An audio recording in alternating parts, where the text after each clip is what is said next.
I remember meeting Britt when I first came to OSU. At the beginning of the fall of my freshman year, she held a Bible study at my sorority. And the very first week, she came up to me and asked me what my name was, asked how college was going so far, and really wanted to get to know me. She asked for my number and said, "We should get coffee next week. I want to hear more about your life."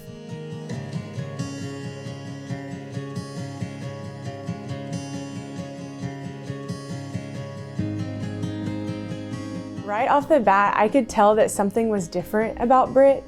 She was really kind and joyful. I became really comfortable with Britt and was able to share with her some actually really hard things that I was going through. She was so understanding and grace-giving, but she also pointed me to truth. She was able to tell me that the reason I wasn't finding long-lasting fulfillment and contentment and peace is because Jesus is where I'm supposed to find that in. Jesus is who I'm supposed to go to for security and satisfaction and contentment. Britt was the person who showed me that it was possible to seek God in college. And not only that, but it was possible for me to help other people do that. I started seeing the girls around me, the girls in my sorority, as people that needed to hear the things that I had been told. Then in my junior year is when I met a girl named Megan.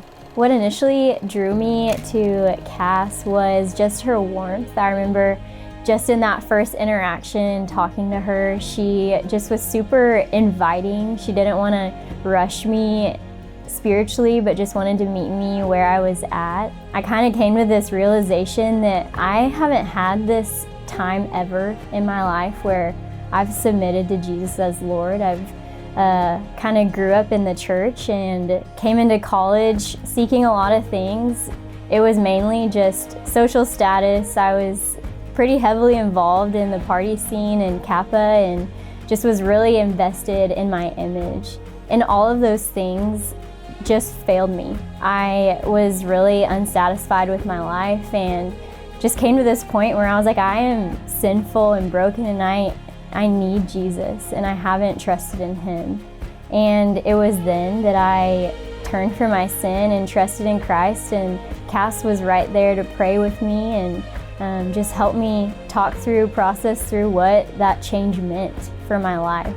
My purpose isn't that GPA, my purpose isn't to get married and have a nice house when I graduate. My purpose is to serve God, and part of that was making disciples. My junior year, that fall semester, is when I met Callie. I remember she just came up to me, she introduced herself and asked me to hang out. And I just thought it was the coolest thing ever that a junior wanted to hang out with me. Megan and I, we became friends really quickly. She took me to just about everything that she was going to. I remember she shared the gospel with me one of the first times that we hung out. And I remember thinking, man, that is just awesome for you, but it's not for me. But there was just something that drew me to Megan. I wanted to hang out with her more and more. And as we were hanging out, without me even realizing, Megan was continuously sharing the gospel with me.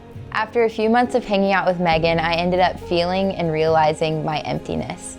I called Megan, I asked her to hang out, and that was when I made the decision to turn from my sin and put my trust in Jesus. Since then, Megan has taught me step by step how to love God more and how to share that love with others. I was really excited to get to multiply my life into someone else. That following year, I got to meet a girl named Emily during recruitment. Over the course of that next year, I was able to just really see how Callie's life looked different from mine, even though we were claiming the same thing. We were both claiming to be following God, but her life looked drastically different than mine did. The summer after my freshman year, I went to Kaleo and Callie was my D group leader.